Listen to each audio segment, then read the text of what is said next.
Bismillahirrahmanirrahim. Assalamualaikum warahmatullahi wabarakatuh. Alhamdulillahi ala ihsani wa syukru lahu ala taufiqihi wa amtinani wa asyhadu an la ilaha illallah wahdahu la syarika lahu ta'ziman li sya'ni wa asyhadu anna Muhammadan abduhu wa rasuluhu da'ila ridwani. Allahumma salli alaihi wa ala alihi wa ashabihi wa ikhwani. Para hadirin dan hadirat, ikhwan dan akhwat, bapak dan ibu-ibu yang dirahmati oleh Allah Subhanahu wa taala. Alhamdulillah pada kesempatan kali ini kita dikumpulkan oleh Allah di masjid yang penuh berkah ini. Semoga Allah kumpulkan kita di surga kelak. Amin ya rabbal alamin. Salawat dan salam semoga tercurahkan selalu kepada junjungan kita Nabi Muhammad sallallahu alaihi wasallam, kepada keluarganya serta seluruh sahabat beliau tanpa terkecuali. Pada kesempatan kali ini kita akan bahas tentang buah dari beriman kepada takdir ya. Kita tahu bahwasanya di antara rukun iman yang 6 adalah al-iman bil qadar khairihi wa syarrihi, beriman kepada takdir yang baik maupun yang buruk ya. Maksud dari yang baik dan yang buruk maksudnya terkait dengan al-muqaddar, yaitu yang ditakdirkan. Artinya Allah mentakdirkan ada kejadian-kejadian baik yang kita sukai dan ada kejadian-kejadian buruk seperti musibah yang tidak kita sukai. Tetapi perbuatan Allah mentakdirkan yang baik dan yang buruk itu semuanya adalah baik.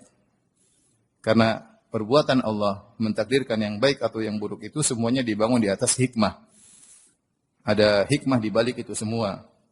Makanya di antara doa istiftah Nabi SAW, Rasulullah SAW berkata, وَشَرُّ لَيْسَ إِلَيْكَ وَشَرُّ لَيْسَ إِلَيْكَ, dan keburukan tidak kembali kepada engkau. Artinya, semua yang Allah takdirkan itu, baik perkara yang baik menurut pandangan kita atau perkara yang buruk menurut pandangan kita, di balik itu semua pasti ada hikmah. Karena ketika Allah mentakdirkan Azza wa Jalla, beliau mentakdirkan segalanya dibangun di atas ilmu dan di antara dibangun di atas sifat al-hikmah. Ketika kita belajar sifat-sifat Allah Subhanahu wa taala, para ulama membagi sifat-sifat Allah menjadi sifat fi'liyah dan sifat dzatiyah. Sifat fi'liyah yaitu sifat-sifat yang terkait dengan kehendak Allah. Jika Allah berkehendak, Allah lakukan. Jika Allah tidak berkehendak, tidak Allah lakukan. Seperti apa? Seperti rahmat, seperti murka. Allah murka kepada sebagian orang karena ada sebab yang membuat Allah murka kepadanya. Dan Allah merahmati sebagian orang karena ada sebab Allah merahmatinya. Seperti cinta, Allah benci, ya itu namanya sifat ikhtiyariyah atau sifat fi'liyah, sifat-sifat Allah yang terkadang Allah lakukan, terkadang tidak Allah lakukan, sesuai dengan kehendak Allah Subhanahu wa taala. Dan ada sifat kedua yang disebut dengan sifat dzatiyah. As-sifat dzatiyah itu sifat-sifat la tanfak an dzatillah, yaitu sifat-sifat yang tidak pernah terlepas dari Allah. Selalu Allah bersifat demikian. Selalu Allah bersifat demikian. Sifat-sifat dzatiyah banyak seperti wajah. Allah selalu memiliki wajah, sifat tangan. Di antaranya juga sifat-sifat ilmu. Allah selalu berilmu, tidak pernah Allah tidak berilmu. Allah selalu apa? Berilmu. Di antara sifat dzati adalah sifat al-hikmah. Allah selalu bijak dalam menentukan segala sesuatu. Pasti apa? Pasti bijak. Dan kudrah juga sifat dzatiyah. Allah pasti kudrah, pasti melakukan segala sesuatu yang Allah kehendaki. Nah, bicara tentang takdir. Takdir kalau kita bahasakan secara sederhana, yaitu Allah mentakdirkan, yaitu Allah merencanakan semua sesuatu yang sebelum Allah jalankan, ya. Kemudian Allah eksekusi dan sesuai dengan apa yang Allah telah tetapkan. Oleh karenanya para ulama mengatakan beriman kepada takdir ada 4 maratib, ada 4 tingkatan. Jika kita mengimani 4 tingkatan ini berarti iman kita kepada takdir iman yang benar. Yang pertama adalah beriman dengan ilmu Allah, bahwasanya semua yang akan terjadi, ya, semua telah diketahui oleh Allah Subhanahu wa taala. Yang telah terjadi sudah diketahui oleh Allah, yang akan terjadi juga telah diketahui oleh Allah. Yang tidak terjadi, seandainya terjadi seperti apa juga Allah tahu. Jadi ilmu Allah meliputi segala sesuatu, ya. Ya, ilmu Allah meliputi segala sesuatu. Saya kasih gambaran. Ini walillahil masalul a'la, bagi Allah perumpamaan yang lebih tinggi. Misalnya ada seorang insinyur, dia ingin membuat sebuah rumah. Maka dia punya ilmu tentang rumah ini, dia akan bikin rumah begini. Dia punya ilmu, dia akan bikin apa? Sebuah rumah. Kemudian setelah itu dia catat perencanaan dia. Dia catat gambarnya, dia gambar, RAB-nya dia tulis, dia catat.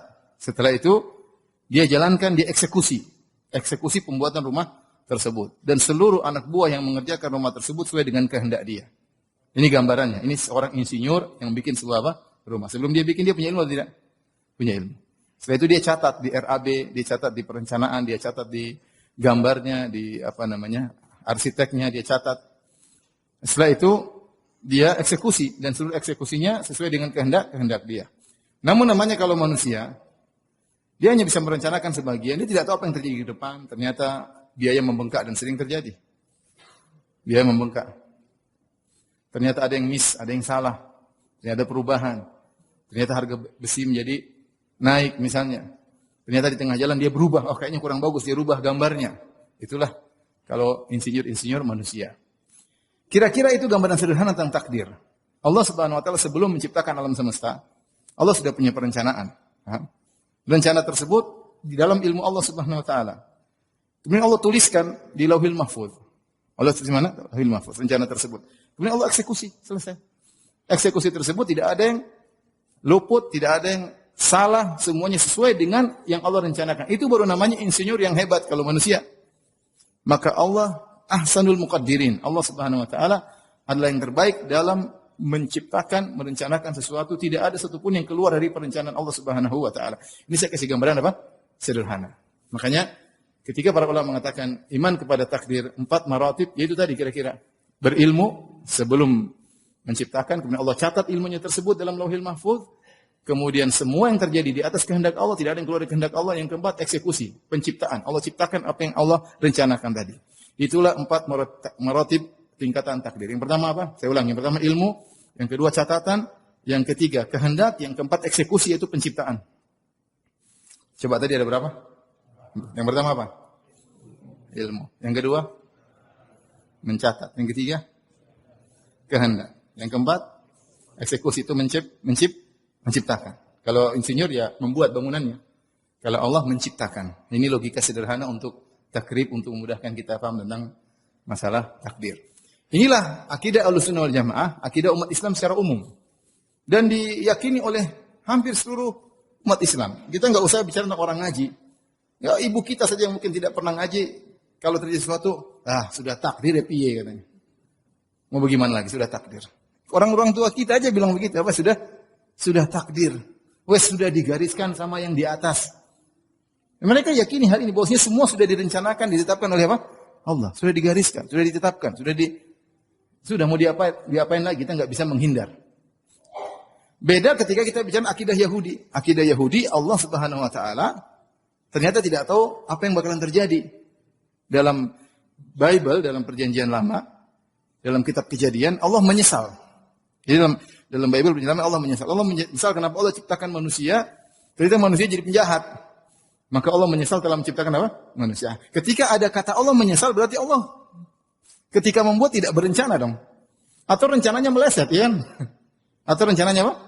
Meleset. Itu berarti saya nggak tahu ada konsep takdir dalam agama Yahudi atau tidak. Tapi kalau kita baca Bible seperti itu. Bahwasanya disebutkan Allah menyesal dalam 2 ayat kalau tidak salah. Disebutkan Allah menyesal karena menciptakan manusia, ternyata manusia berbuat apa? Kejahatan dan yang lainnya. Akhirnya menyesalah Rabb. Allah pun menyesal. Ya, dalam Islam nggak mungkin Allah menyesal. Karena semua sudah berjalan dengan rencana Allah. Kapan seseorang menyesal? Tatkala dia di luar perencanaan. Tidak tahu dampaknya, baru apa? Menyesal. Insinyur bikin rumah, menyesal. Aduh, saya nggak sangka ternyata biayanya membengkak. Saya tidak sangka ternyata bakalan daerah banjir di sini. Sudah bikin rumah bagus-bagus, ternyata daerah banjir. Ini contoh, maksudnya dia tidak tahu apa yang terjadi ke depannya sehingga menyesal. Demikian juga di antara akidah yang keliru dan akidahnya orang-orang Syiah. Yang mereka punya akidah namanya Al-Bada. Al-Bada yaitu Allah berubah pikiran. Tadinya Allah begini, terus Allah begini aja berubah pikiran. Kayaknya badalillah, kayaknya ada suatu kemaslahatan bagi Allah, menurut Allah, maka Allah rubah ketetapannya. Ini saya bahas dalam buku saya 33 Banyolan Akidah Syiah. Kenapa? Hal ini muncul gara-gara mereka ingin ngeles. Jadi disebutkan bahwasanya imam-imam mereka meyakini imam-imam mereka itu mengetahui hal gaib. Dalam kitab Al-Kafi lil Kulaini, seperti Sahih Bukhari-nya orang Islam, orang Syiah punya kitabnya Al-Kafi, karangan Al-Kulaini, ahli hadisnya orang Syiah.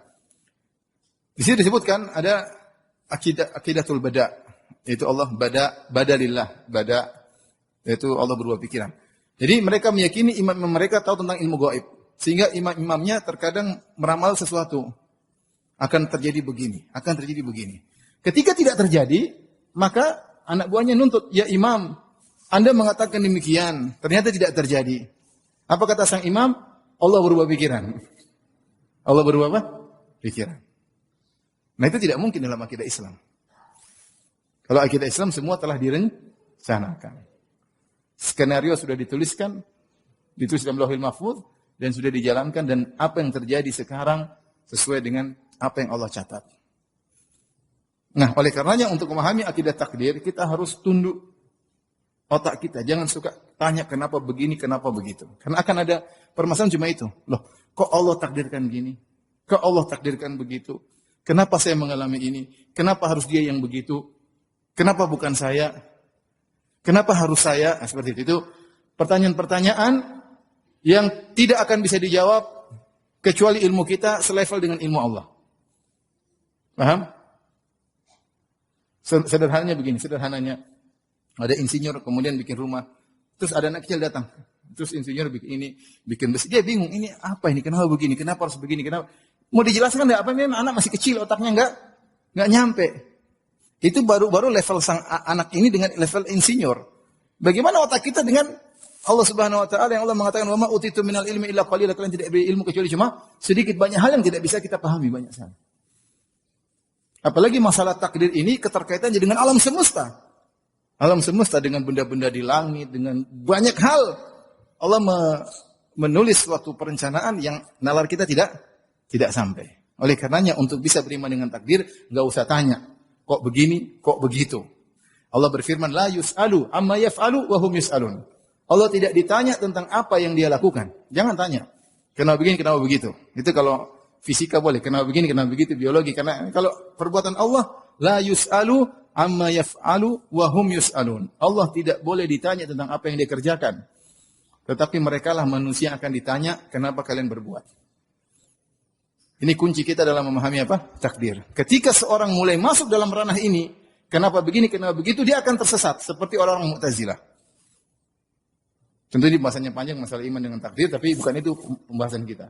Saya ingin kasih mukaddimah bahwasanya apa yang terjadi dan yang akan terjadi semua telah tercatat. Dalam hadis kata Nabi sallallahu alaihi wasallam, "Innallaha kataba maqadirul khalaiq qabla an yakhluqa as-samawati wal ard bi 50 alf sanah." Allah telah mencatat takdir seluruh alam semesta, makhluk alam semesta. Allah sudah catat takdir, yaitu skenario apa yang terjadi. Bagaimana kesudahan mereka, semua sudah Allah catat. Sebelum Allah menciptakan langit dan bumi dengan masa 50.000 tahun. Yaitu 50.000 tahun sebelum Allah ciptakan langit dan bumi, Allah sudah catat apa yang akan terjadi. Catatnya di mana? Di Lauhil Mahfuz. Dalam hadis yang lain, awwalu ma khalaqallah al-qalam qala lahu. Ketika Allah ciptakan pena, Allah berkata kepada pena, "Uktub," tulislah. Pena berkata, "Madza aktub?" Apa yang aku tulis ya Rabb? Kata Allah, "Uktub maqadir kulli syai' ila qiyamis saah." Tulislah takdir segala sesuatu yang akan terjadi sampai hari kiamat. Sampai hari kiamat. Inilah namanya takdir. Sebelum terjadi sudah diketahui oleh Allah dan telah ditulis oleh Allah dalam Lauhil Mahfuz. Antum paham atau tidak? Ini sederhana. Ya, tentang masalah iman kepada apa? Takdir ya. Jadi semua sudah tercatat. Inna dzalika fi kitab. Semua telah tercatat dalam Lauhil Mahfuz. Wa kullu syai'in fa'aluhu fi zubur wa kullu saghirin wa kabirin mustatar. Semua sudah tercatat di Lauhil Mahfuz. Baik yang kecil maupun besar semua sudah tercatat. Semua sudah tercatat. Sehingga apa yang kita jalani sekarang ini hanyalah takdir yang telah tercatat. Cuma isi takdir tersebut enggak ada yang tahu. Sudah selesai. Kata Nabi sallallahu alaihi wasallam, "Rufi'atil aqlam wa jaffatis suhuf." Pena-pena pencatat takdir sudah diangkat, lembaran sudah kering. Maksudnya tidak akan berubah lagi. Kalau Allah rubah-rubah berarti ada tadi akidahnya orang Syiah, ada perubahan. Kayaknya ada masalah, kayaknya enggak pas. Itu berarti Allah enggak tahu masa depan. Berarti Allah tidak sempurna. Tuhan ini tidak sempurna ketika harus merubah-rubah perencanaannya. Paham atau tidak? Makanya saya bilang, kata Imam Ahmad, al-qadar qadarullah. Takdir adalah kekuasaan Allah. Kalau antum ragu dengan takdir, antum ragu tentang kekuasaan Allah. Berarti Allah kurang sempurna dalam mengilmui, Allah bisa berubah pikiran. Paham atau tidak? Paham atau tidak ini? Kok kayak ragu-ragu nih? Saya ulang lagi dari awal tadi. Nanti antum mendengar rekamannya di YouTube ya. Intinya, ini logika sederhana. Hadiah buat saya? Oh bukan, buat jemaah. Jadi ini logika sederhana tentang takdir. Nah, inilah akidah yang membedakan umat Islam dari umat-umat yang lainnya. Menggambarkan bahwasanya Tuhan kita Tuhan yang sempurna, yang Maha tahu akan segala sesuatu, yang telah menetapkan segala sesuatu yang akan terjadi. Hanya saja semua yang ditetapkan oleh Allah dalam Lauhil Mahfuz tidak ada yang tahu. Allah tutup. La malakun muqarrabun wala nabiyyun mursal. Tidak ada malaikat yang tahu, tidak ada rasul yang tahu. Allah hanya membuka sedikit ilmu gaib kepada malaikat, kepada nabi, ya. Tapi tidak semua masa depan Allah buka. Tidak semua masa depan Allah bukan terlalu banyak. Dia akan Jibril pun tidak tahu, Nabi Muhammad SAW pun tidak tahu. Ya. Makanya ketika malaikat berkata, Ya Allah, kenapa engkau ciptakan Adam yang akan melakukan kerusakan di atas muka bumi? Kata Allah, Inni a'lamu ma la ta'lamu. Aku tahu apa yang kalian tidak tahu. Artinya ada rahasia yang masalah takdir masa depan yang malaikat tidak tahu. Allah hanya kabarkan sebagian bahwasanya benar anak-anak Adam akan melakukan kerusakan.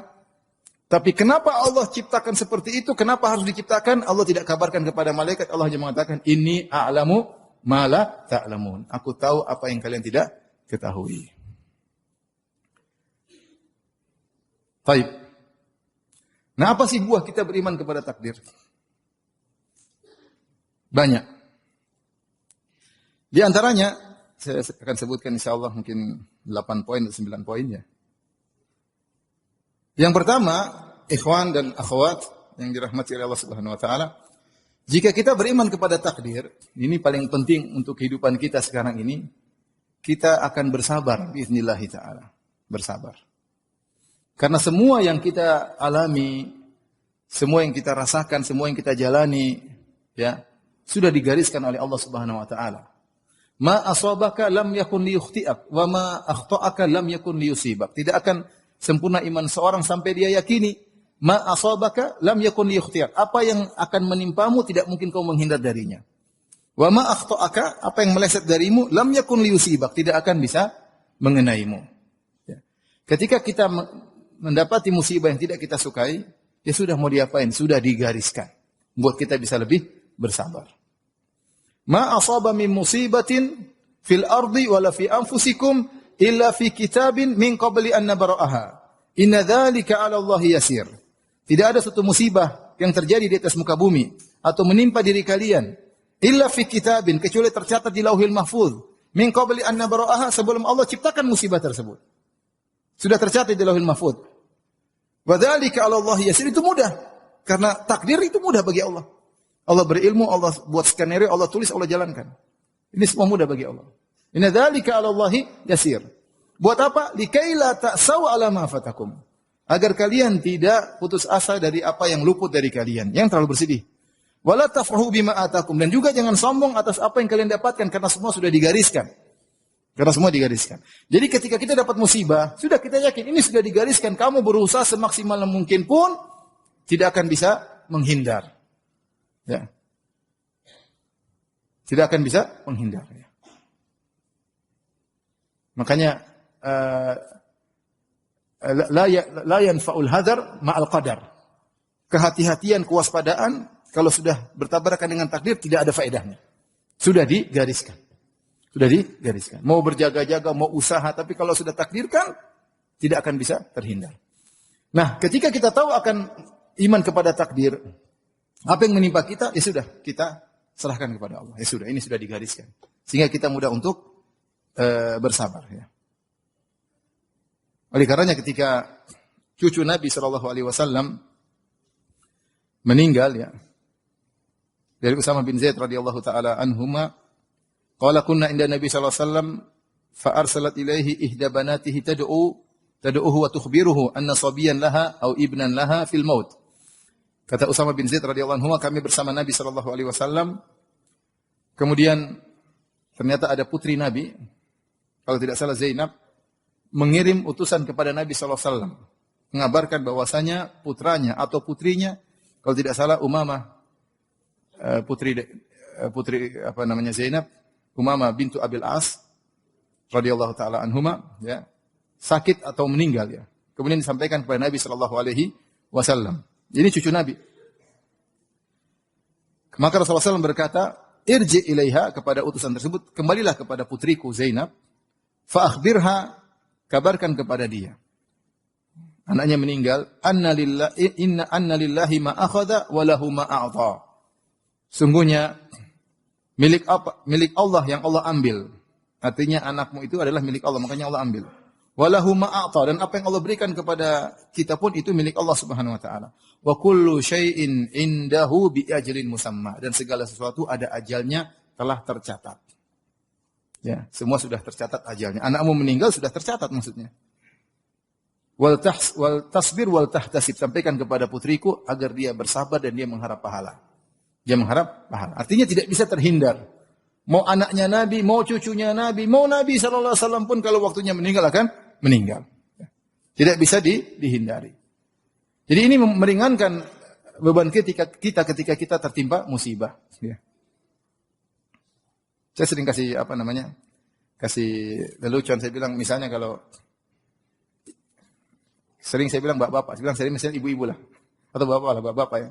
Bapak pulang ke rumah, pulang kerja capek-capek, sampai di rumah ternyata diomelin istri. Pulang kerja dari jam 8 pergi, kerja di kantor, berhadapan dengan bos, diomelin bos ya. Kemudian pulang bercita-cita ketemu istri dengan senyuman, ternyata sampai di rumah diomelin istri lagi. Diomelin bos plus omelan apa? Istri.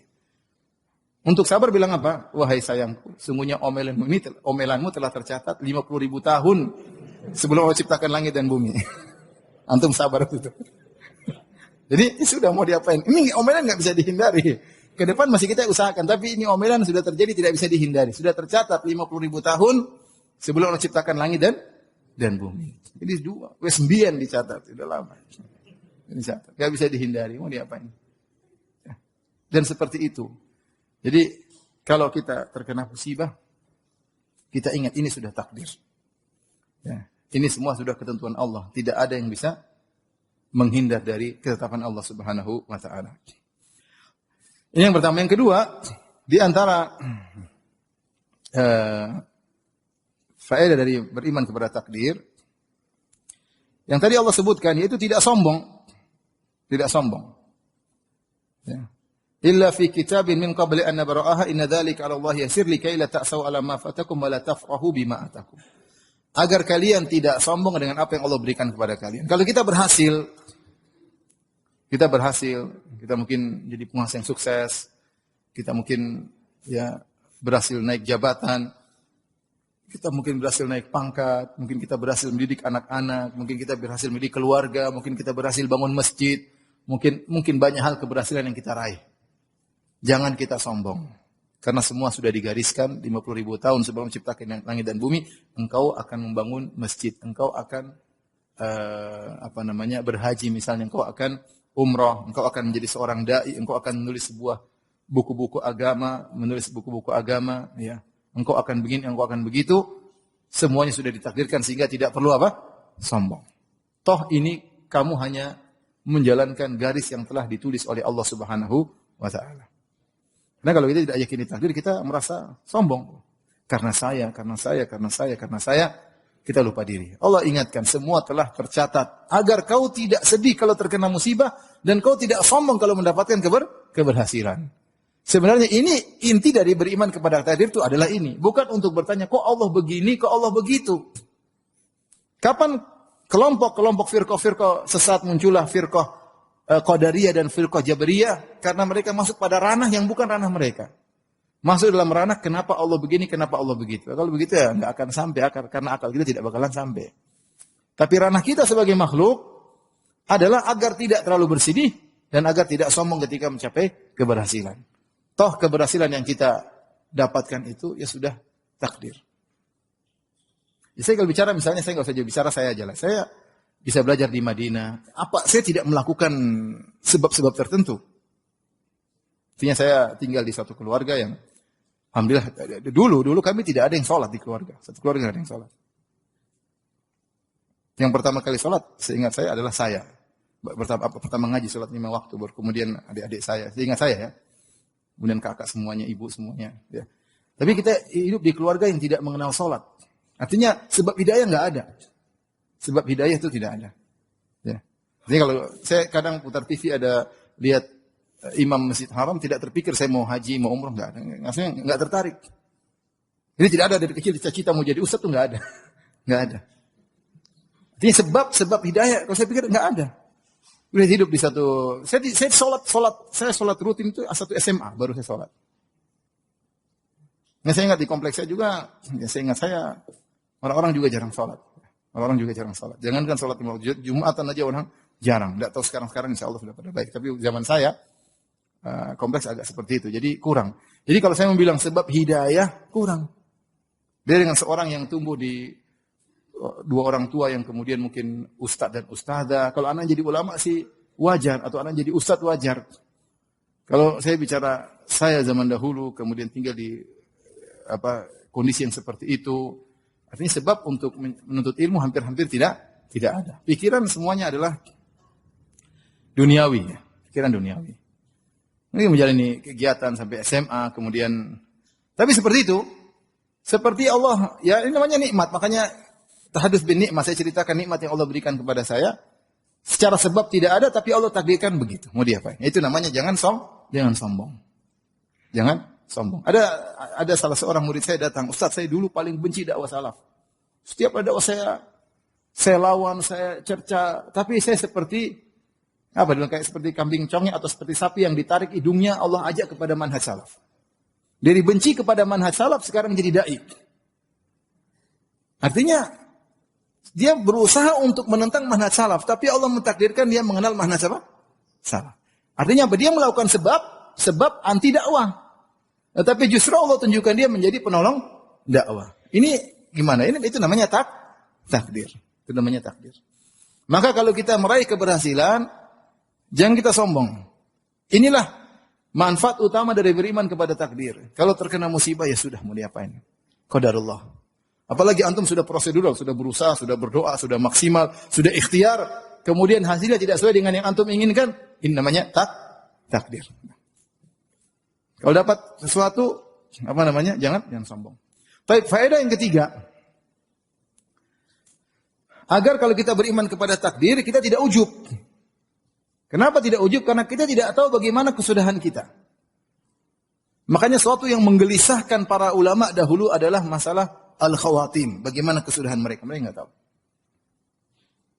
Kita nggak tahu bagaimana nasib kita ketika akan meninggal dunia. Kita nggak tahu. Sekarang kita alhamdulillah Allah berikan nikmat. Mudah-mudahan Allah teruskan nikmat kita sehingga kita meninggal dalam kondisi husnul khatimah. Amin ya rabbal alamin. Tapi tidak ada di antara kita yang tahu bagaimana kesudahan kita. Makanya dalam hadis Rasulullah SAW bersabda, Inna ahadakum la ya'malu bi amali ahli jannah hatta ma yakunu bainahu wa bainaha illa dhira' fayasbiqu alaihi alkitab. Sungguhnya salah seorang dari kalian melakukan amalan-amalan penghuni surga. Sampai jarak antara dia dengan surga hanya tinggal 1 hasta. Artinya kalau dia meninggal mungkin masuk surga, tinggal sedikit. Fayasbiqu alaihil kitab. Namun sudah kedahuluan takdir. Fayamalu bi amali ahlin nar. Di penghujung hayatnya dia beramal dengan amalan penghuni neraka jahanam. Kemudian dia meninggal fayadkhuluha. Kemudian dia masuk neraka jahanam. Dan ada orang seperti itu. Orang-orang dahulunya, ya dai-dai juga ada ya. Saya kemarin dapat klip ada seorang yang di Arab Saudi, ya. Dai yang tadinya begini kemudian berubah.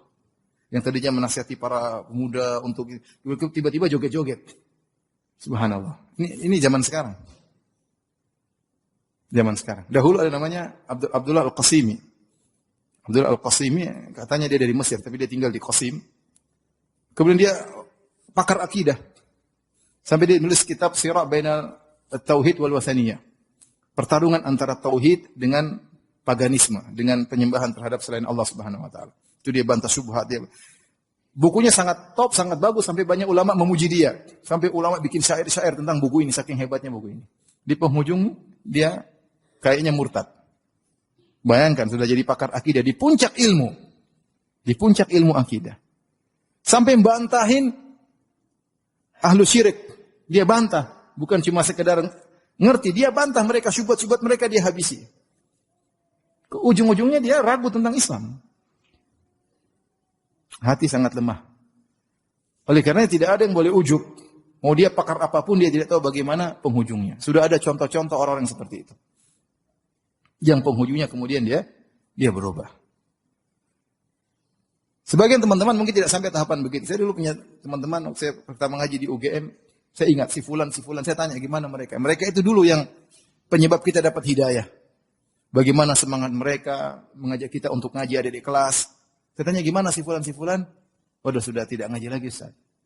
Kenapa? Terpengaruh istrinya. Masya Allah. Mungkin istrinya terlalu cantik. Makanya antum gak usah terlalu cantik kalau cari istri. Nanti lupa sama Allah. Ingat mikir istri melulu ya. Kalau sudah dapat syukuri yang ada. Maksud saya ini terjadi.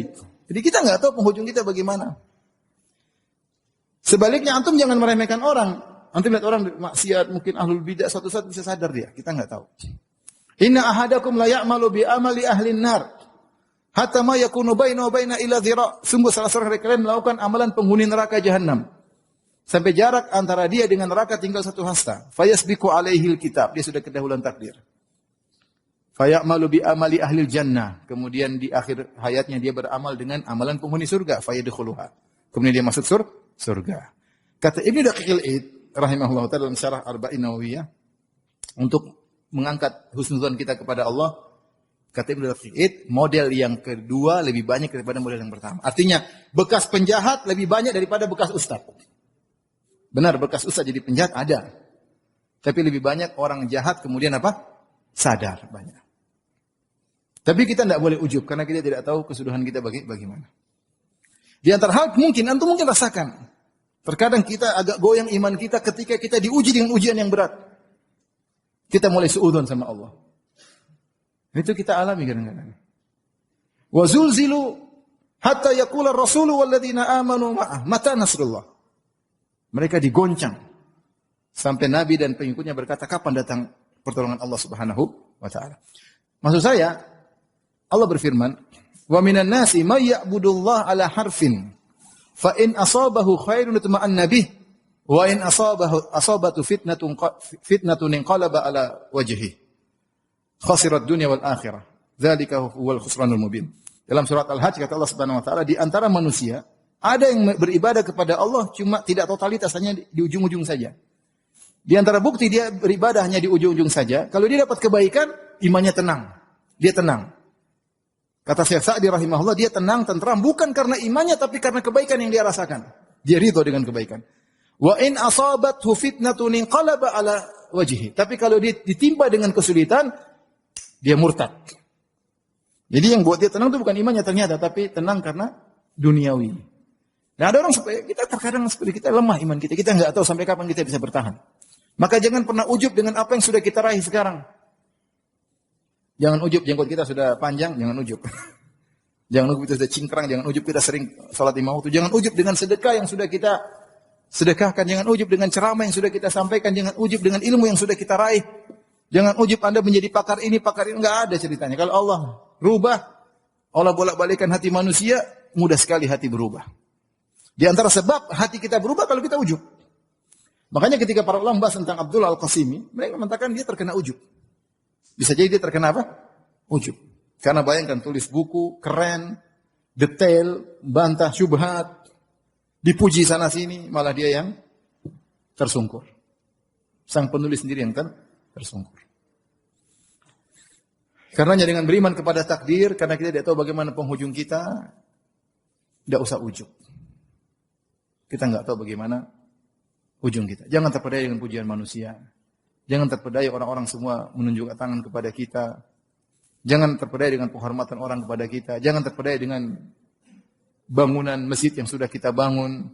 Dengan sedekah yang kita sedekahkan. Kita tidak tahu apakah kita ikhlas. Sehingga bertahan iman kita. Ataukah kita ria. Ataukah kita ujub. Yang bisa berujung pada kehancuran. Ini diantara faedah kita beriman kepada takdir. Jangan sampai apa? Ujub. Yang keberapa itu? Yang ketiga, yang keempat. Sekarang keempat. Oh, yang tadi ketiga, sekarang keempatnya. Tidak ada khilaf rupanya.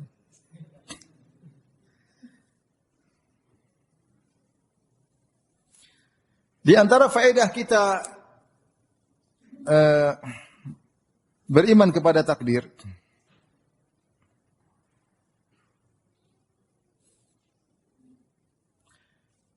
kita tidak hasad sama orang. Tidak hasad, kita tidak hasad.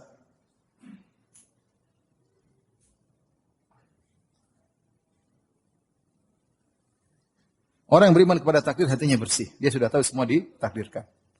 Ya. Karena dia tahu bahwasanya semua yang Allah takdirkan dibangun di atas sifat dzatiyah Allah, itu sifat hikmah. Saya sudah jelaskan Allah punya sifat dzatiyah terkait dengan takdir. Ini ilmu, di antaranya hikmah, ya. Di antaranya kudrah. Ini semua sifat-sifat dzatiyah yang terkait dengan takdir. Jadi Allah Subhanahu wa taala mentakdirkan sesuatu pasti ada hikmah di baliknya. Dan sudah katakan, ketika kita berkata rukun yang keenam, al-imanu bil qadari khairihi wa syarrihi, beriman kepada takdir yang baik maupun yang buruk, maksudnya yang terjadi. Adapun perbuatan Allah menciptakan keburukan tersebut, pasti ada apa? Hikmahnya. Contoh dalam hal ini seperti firman Allah Subhanahu wa taala, "Dhaharal fasadu fil barri wal bahri bima kasabat aydin nas liyudhiqahum ba'dalladzi amilu la'allahum yarji'un." Telah nampak kerusakan di daratan dan di lautan. Itu kerusakan, bencana, malapetaka, ya kerusakan, pembunuhan, pemerkosaan, banyak terjadi apa? Kerusakan di daratan maupun di lautan. Kenapa kata Allah bima kasabat aydin nas? Akibat perbuatan manusia, akibat dosa-dosa yang mereka lakukan, Allah takdirkan terjadi kerusakan. Buat apa Allah takdirkan kerusakan padahal Allah tidak suka dengan kerusakan? Wallahu la yuhibbul fasad. Allah tidak suka dengan kerusakan, tapi Allah ciptakan kerusakan di daratan dan di lautan. Kenapa? Liyudhiqahum ba'dalladzi amilu, agar Allah membuat manusia merasakan sebagian akibat ulah perbuatan mereka. Tujuannya apa? La'allahum yarji'un, agar mereka sadar. Jadi hikmah, kalau kita bilang, Ustaz, apakah gempa bumi buruk? Apakah banjir buruk? Ya buruk. Yang ciptakan siapa? Allah atau bukan? Allah. Ini namanya takdir buruk. Tetapi Allah menciptakan itu tidak buruk.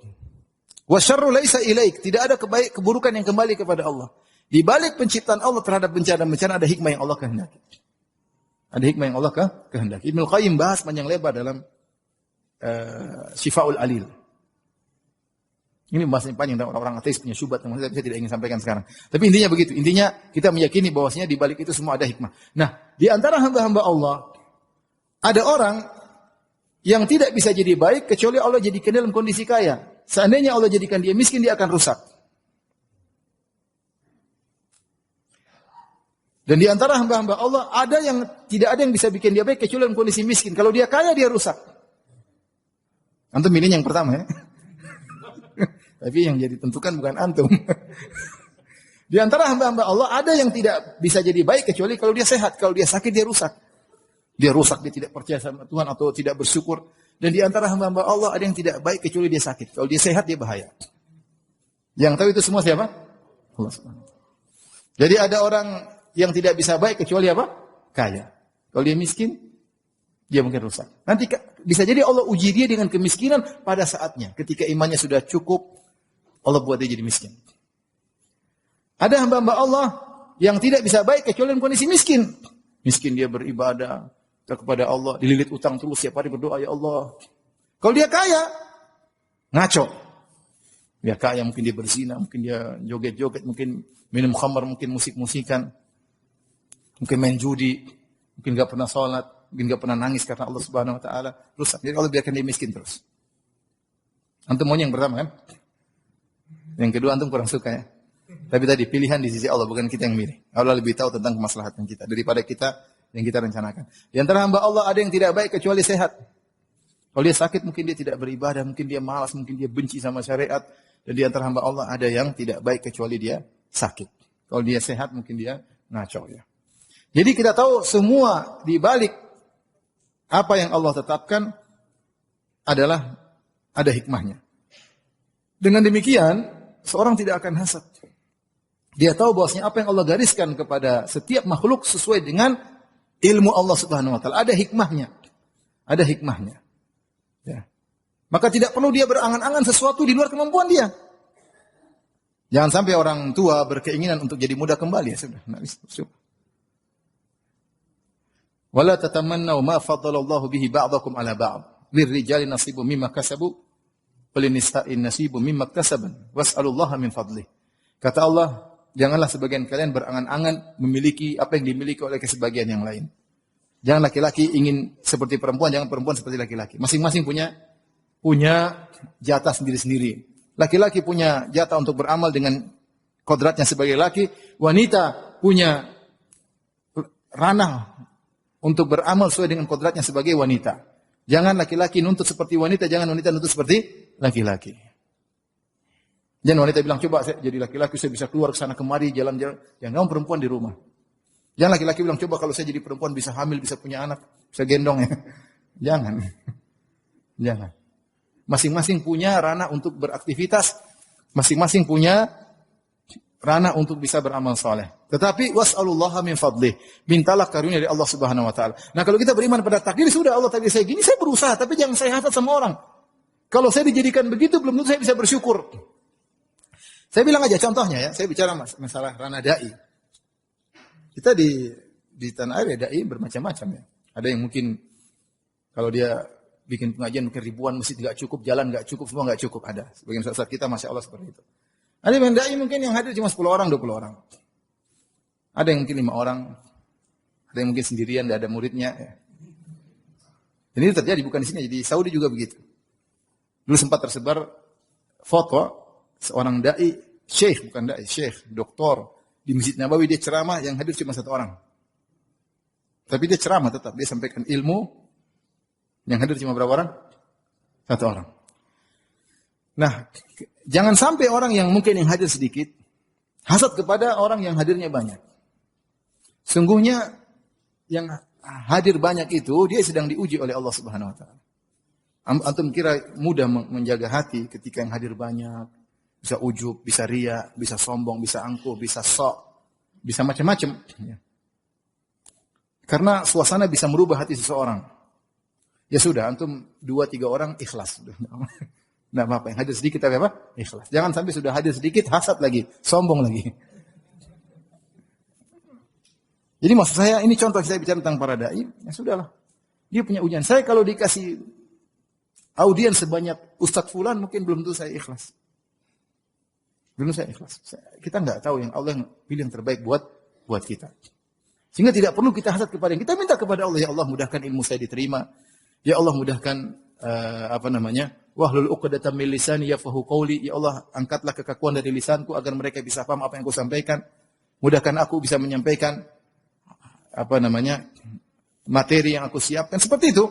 Kita berdoa kepada jangan hasad sama orang tapi minta kebaikan kepada Allah Subhanahu. Ini saya bicara misalnya ranah dai misalnya ya. Kita enggak tahu. Ya akhi, belum tentu orang yang pengikutnya banyak surganya lebih tinggi daripada antum yang tidak ada pengikutnya. Benar atau tidak? Yang penting kan di akhirat bukan di sini. Betapa banyak orang surganya tinggi enggak ada yang kenal.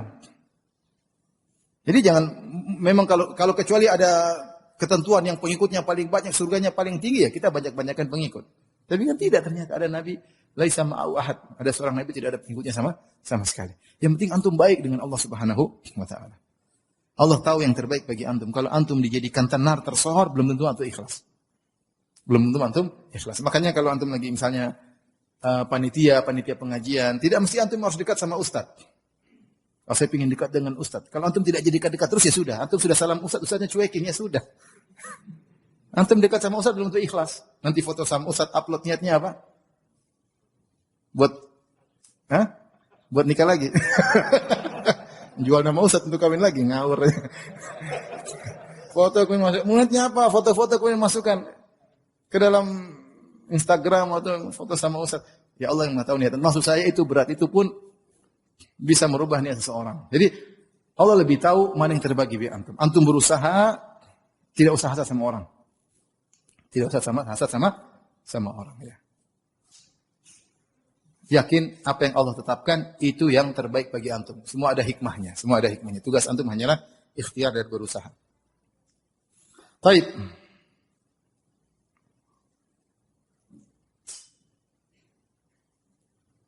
Tentunya kelanjutan daripada hal tersebut, barang siapa yang tidak hasad maka dia akan qanaah. Faedah berikutnya, orang yang beriman dengan takdir apa? Dia akan apa? Qanaah. Dia akan qanaah. Dia tahu bahwasanya apa yang Allah gariskan kepada dia yang terbaik. Tapi ini orang tidak bisa qanaah kecuali di prosedural. Maksudnya prosedural itu apa? Dia sudah ikhtiar, berusaha, hasilnya begitu ya sudah ini yang terbaik.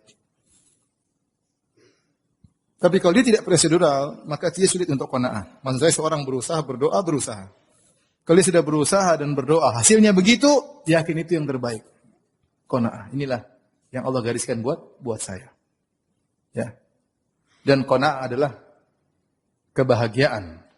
Ya, kata Nabi SAW, irda bima qasamahu Allahu lak, takun agnan nas. Ridhalah dengan apa yang Allah bagikan untukmu, jatahmu, kau akan menjadi orang terkaya. Bahkan lebih kaya daripada raja bisa jadi. Sebagian penguasa, sebagian raja, sebagian orang kaya, mereka tidak ridho dengan pemberian Allah. Masih tamak. Pingin ini, pingin anu. Sudah punya 2 lembah emas, masih cari lembah yang ketiga. Sudah punya perusahaan 10, masih pingin perusahaan 20. Itu cita-citanya. Dia tidak pernah puas. Orang ini bahagia? Belum tentu. Tapi ada orang miskin, dia punya apa? Ridho, tenang. Gimana? Alhamdulillah bi khair. Alhamdulillah khair. Gimana kan dia? Alhamdulillah khair. Subhanallah. Kadang-kadang kalau kita di Madinah lihat orang-orang miskin, senyum khair. Padahal bajunya compang-camping, tapi senyum, Masya Allah. Itu banyak di Madinah, banyak orang seperti itu. Dia jalan kaki, santai. Kabar gimana? Alhamdulillah khair. Alhamdulillah gitu. Masya Allah. Masa pandemi ini kita lihat, ada orang miskin, gimana kondisi? Khair, Alhamdulillah. Kita ketemu orang miliarder gimana? Waduh, berat Ustaz, berat. Yang satu miskin gak punya apa-apa, khair Ustaz, Alhamdulillah. Alhamdulillah, ala kulli hal, Alhamdulillah. Gitu aja. Jadi orang kalau ridha dengan pemberian Allah, maka dia akan menjadi orang yang paling kaya. Dia qanaah. Kapan qanaah dicabut dari kita, hilang kebahagiaan dari kita. Ya, maka antum qanaah lah. Qanaah terhadap Allah rizkikan kepada antum. Ya. Bisa jadi antum lebih kaya daripada raja, daripada penguasa, daripada miliarder. Ya. Yang penting kan bahagia. Tidak harus dengan casing yang kelihatannya hebat, rumah yang mewah, mobil yang mewah, ternyata antum menderita. Makanya kata orang, jangan kau lihat apa yang Allah berikan kepada dia. Tapi kau tidak tahu apa yang Allah ambil dari dia. Kita lihat orang yang Allah berikan sama dia. Kita nggak tahu dia sedang ditimpa musibah apa. Kita nggak tahu.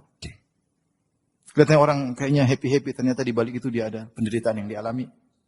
Entah kita tahu belakang atau tidak tahu sama sekali. Makanya dikatakan, jangan kau lihat apa yang Allah berikan kepada dia, tapi renungkanlah tentang apa yang Allah ambil dari dia.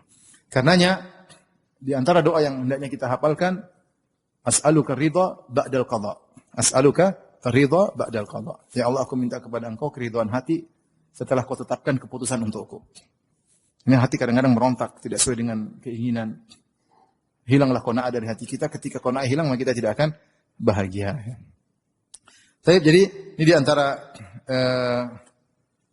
keutamaan beriman kepada takdir. Kita tahu bahwasanya Allah Subhanahu Wa Taala ketika mentakdirkan sesuatu, menetapkan sesuatu di atas sifat zatiyah Allah, itu sifat hikmah. Pasti ada hikmahnya. Entah kita tahu, entah tidak kita tahu, tapi pasti ada hikmahnya. Kalau kita ikut prosedur, maka itulah ketetapan yang terbaik bagi kita. Semakin kita ridho dengan keputusan Allah, maka kita semakin semakin qanaah. Baik, yang berikutnya, yang keberapa? Di antaranya orang yang beriman dengan takdir berani. Dia jadi pemberani. Dia berani dalam berdakwah, berani dalam berjuang, berani dalam menyampaikan kebenaran. Tentunya dengan perhitungan, ya, bukan asal, bukan ngawur. Ya, tapi dia berani menyampaikan. Karena dia tahu bahwasanya dia tidak akan terkena kematian atau penderitaan kecuali apa yang telah Allah tetapkan. Kun lan yusibana illa ma kataballahu lana huwa maulana. Katakanlah, lan yusibana illa ma kataballahu lana. Tidak akan menimpa kami kecuali yang telah Allah catat. Huwa maulana, Allah pelindung kami, Allah pengurus kami. Wa 'ala Allahi falyatawakkal mutawakkilun. Makanya orang bertawakal hanya bertawakal kepada Allah. Inilah yang menjadikan para sahabat dulu nekatnya luar biasa. Ketika kita bicara tentang pertempuran antara mereka dengan orang kafir, ya. Para sahabat nekat luar biasa. Bahkan di antara mereka ada yang masuk di pusat kematian, masuk maju. Seperti siapa ya? Sahabat yang kemudian dia entah Tariq bin Malik atau siapa yang dia kemudian sulit bertempur, kemudian para kaum muslimin tidak bisa masuk. Akhirnya dia masuk di pagar, masuk sendirian. Kemudian dia hancurkan gerbang supaya orang bisa masuk. sendirian masuk. Ternyata dia tidak mati. Dia tidak mati. Kenapa? Dia yakin kalau memang saya tidak mati, tidak bakalan mati. Meskipun loncat di dalam kerumunan pasukan musuh. Contoh nyata ada Khalid bin Walid. Khalid bin Walid, apa kata Khalid bin Walid ketika akan meninggal dunia? Ketika Khalid bin Walid akan meninggal dunia, beliau menangis. Karena cita-cita beliau adalah meninggal di medan pertempuran. Tapi ternyata beliau beraninya luar biasa, maju dalam pertempuran, tidak mati-mati. Bagaimana dalam perang apa namanya? Mu'tah. Sampai dia berperang dengan 9 pedang.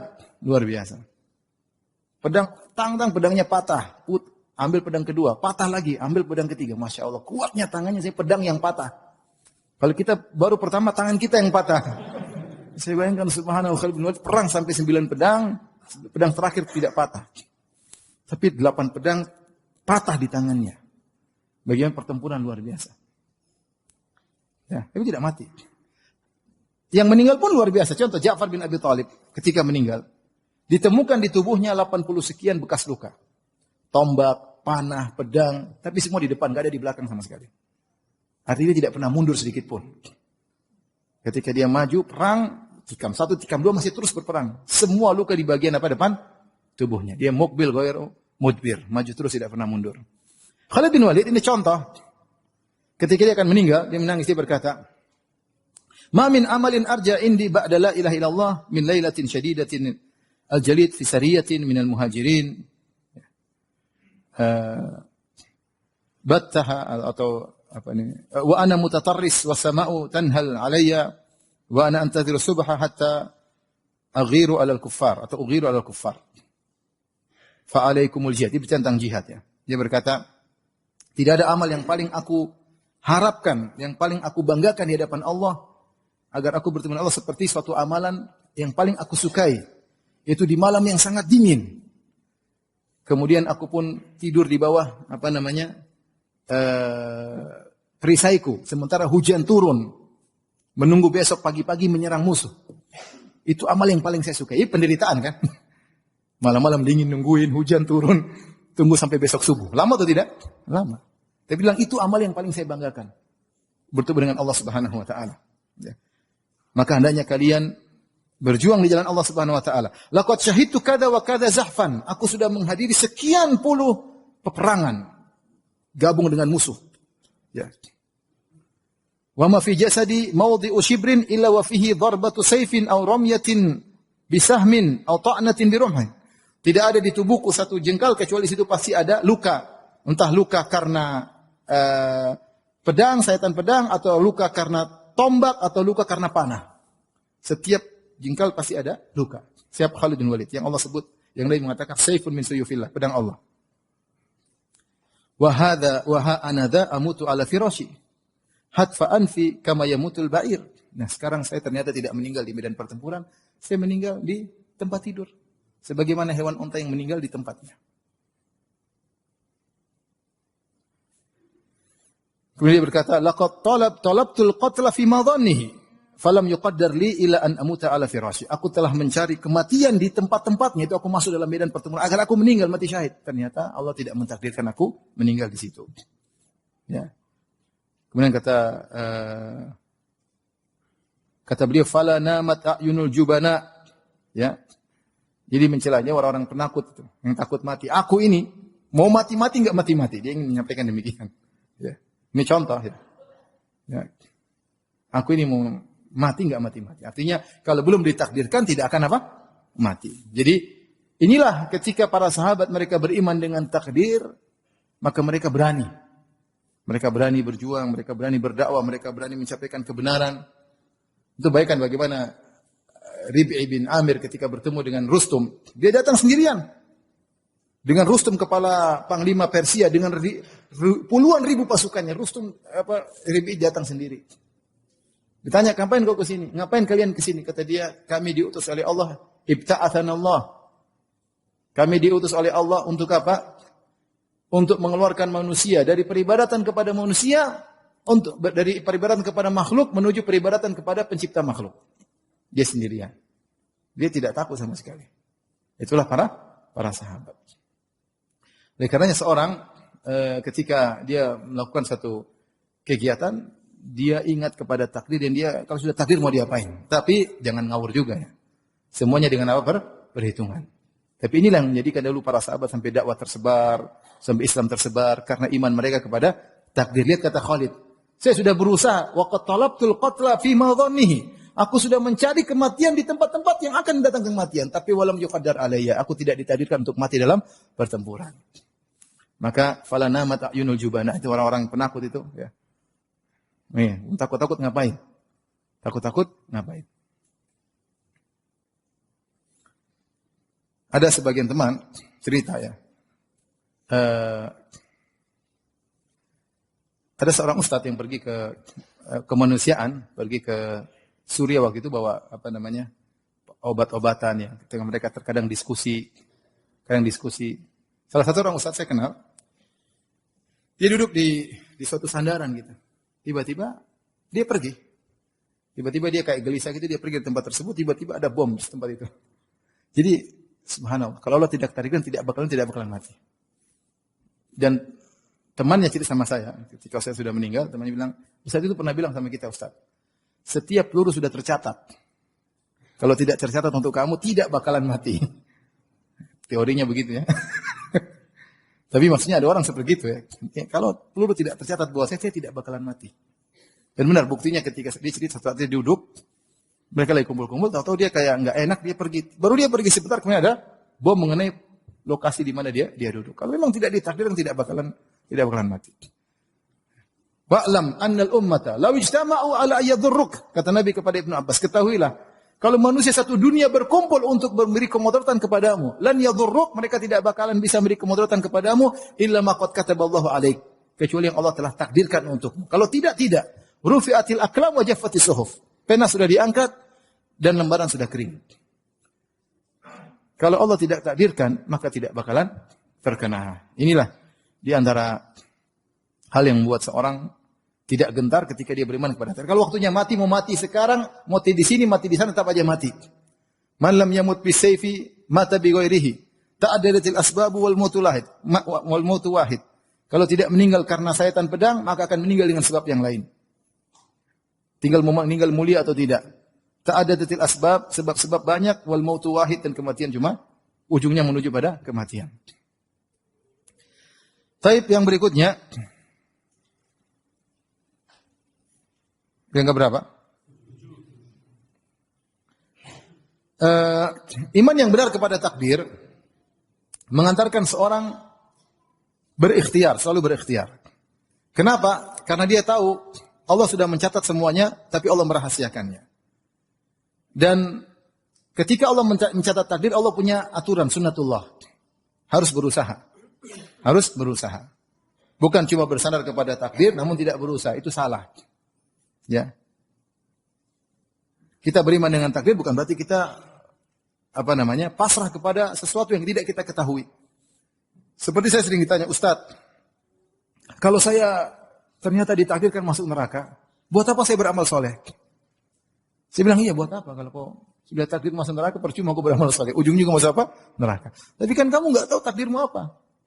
Kecuali kau pernah naik di sana di langit, kau buka lauhil mahfuz, kau lihat ternyata ada namamu. Paijo binti Paimin, Al-Semarangi. Kamu berarti. Oh iya itu nggak ada lagi yang Paijo, bapak saya Paimin cuma saya aja. Di Semarang cuma saya aja. Benar saya di neraka. Kalau kamu lihat namamu di lembaran neraka, percuma kamu beramal soleh, percuma. Tapi kamu kan nggak pernah lihat. Terus gimana Ustaz? Ya ada aturannya. Allah sudah jelasin. Yang beramal soleh masuk surga, beramal masuk apa? Neraka. Udah ikuti jalan aja. Ngapain kau? Ada yang tanya lagi, Ustaz, kalau bisa nggak saya minta sama Allah berubah takdir saya? Loh, kamu tahu takdirmu, minta dirubah. Takdirmu apa? Kamu nggak tahu kan? Jangan takdirmu baik, kau minta berubah jadi miskin. Kan sekarang bukan penghujungnya, kau nggak tahu. Ngapain gitu? Nggak usah. Ini minta kebaikan. Kita minta kebaikan, ya kan? Minta kebaikan, kita berdoa kebaikan, kita beramal soleh. Nah saya bilang, saya ingin rubah takdirmu kamu nggak tahu. Yang ada adalah Allah kasih jalan. Kullun muyassarun lima khuliqalahu. Makanya ketika sahabat bertanya, ya Rasulullah, apakah kita bertawakal bersandar kepada takdir? Fafiman amal, kemudian buat apa kita beramal? Kata Rasulullah SAW, i'malu, beramalah, fakullun muyassarun lima khuliqalahu. Masing-masing akan digiring dengan amalnya menuju takdirnya. Makanya kalau yang jelas kita kalau mau masuk surga ya beramal soleh. Beramal soleh. Jadi takdir mengajarkan kita untuk berikhtiar. Sebagian orang tidak tidak komitmen, tidak konsekuensi. Seperti dia mengatakan, Ustaz kalau takdir ya misalnya takdir jahat ya percuma kita beramal soleh. Percuma saya ngaji tapi akhirnya Allah takdirkan saya juga. Ya. Kita bilang, kamu juga kalau Allah sudah takdirkan kamu kenyang, ngapain kamu makan? Tapi kamu makan kan? Kalau mau kenyang. Coba kamu bilang, oh takdirkan saya kenyang, saya nggak usah makan pun bakalan kenyang. Tapi dia tidak komitmen. Ketika dia lapar, dia cari apa? Makan. Ketika dia makan kenyang, berarti takdirmu kamu kenyang dengan cara makan. Sama, sakit juga demikian. Kita ingin sembuh, kita berusaha. Kadang sembuh, terkadang tidak. Tapi ada jalannya. Ya. Mau kaya miskin juga berusaha. Ya, Ustaz, kalau Allah takdirkan saya kaya, saya di rumah aja jadi kaya. Ya benar, tapi kan ada aturannya. Kecuali bapakmu Sultan Semarang ya.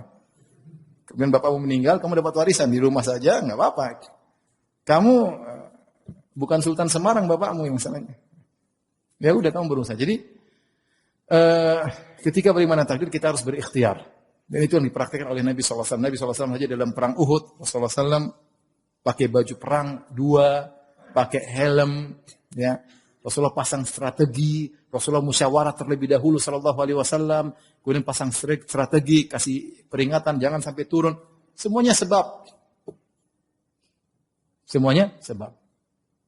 Yang dilakukan oleh Nabi sallallahu alaihi wasallam ada strateginya, bukan asal yang penting ya udah takdir enggak. Kita harus berikhtiar, berusaha. Kalau dia sudah berusaha semaksimal mungkin, ternyata gagal, itulah yang terbaik. Yakinlah itu yang terbaik. Yang terakhir, ikhwan dan akhwat yang dirahmati Allah Subhanahu wa taala, jika seorang beriman kepada takdir, hatinya selalu tenang. Makanya ada orang-orang, ada tulisan dokter-dokter kafir kadang heran melihat orang Islam. Sekarang ada dokter kafir, dia ingin mengabarkan bahwasanya orang Islam ini terkena kanker. Dia bingung bagaimana mau cara menyampaikan. Mau ngomong dari mana, bingung. Bingung dari sini kah, mukadimahnya apa. Intinya dia sampaikan kepada orang muslim tersebut, Anda terkena kanker. Dia bilang, innalillahi wa inna ilaihi raji'un, terus sudah, mau diapain? Tegar, kuat, dan banyak orang seperti itu. Jika katakan kamu terkena kanker, sabar dia. Karena saya ketemu orang terkena kanker, sabar dia. Ya, qadarullah Ustaz, qadarullah. Ya. Dan itu tidak teriak-teriak, tidak ngamuk-ngamuk, tidak lempar sini. Itu banyak orang Islam seperti itu. Kenapa? Karena dia beriman kepada apa? Takdir, sudah takdir. Saya nggak bisa kabur dari ini semua. Hatinya tenang menghadapi apa. Kita hidup di atas muka bumi ini tidak ada yang luput dari permasalahan. Permasalahan banyak. Permasalahan kadang di rumah, permasalahan dengan tetangga, permasalahan dengan masyarakat, banyak permasalahan. Tapi kita jalani dengan prosedural, dengan baik, kemudian kita akan tenang. Yang penting saya sudah beribadah, saya sudah berdoa, saya sudah prosedural, saya sudah berusaha. Keputusannya serahkan kepada Allah Subhanahu wa taala. Ya. Itulah orang-orang Islam, sehingga hati mereka harusnya menjadi orang yang paling tenang, ya. Tidak seperti sebagian orang kemudian coba dulu saya seperti ini, coba dulu seperti ini. Menyesalkan masa lalu yang tidak mungkin kembali lagi. Coba dulu saya begini, tentu tidak begini. Coba dulu kalau saya dulu itu fa innallahu taftahu amal syaitan. Berkata seandainya membuka pintu-pintu syaitan. Buat orang tidak ridho kepada Allah Subhanahu wa taala. Buat orang terus dalam kesedihan, tidak berhenti-berhenti. Ya. Tapi kalau dia bilang qadarullah, semua sudah takdir, mau diapain? Bismillah, jalani. Maka dia akan selalu tenang. Ini ikhwan dan akhwat yang dirahmati Allah Subhanahu wa taala, sebagian yang saya sampaikan tentang buah dari beriman kepada takdir. Semoga Allah menjadikan kita hamba-hambanya yang beriman kepada takdir, hamba-hambanya yang selalu ridho dengan keputusan Allah Subhanahu wa taala. Ya. Dan inilah ibadah yang agung, ridho dengan keputusan Allah Subhanahu wa taala. Demikian, wabillahi taufiq hidayah. Assalamualaikum warahmatullahi wabarakatuh.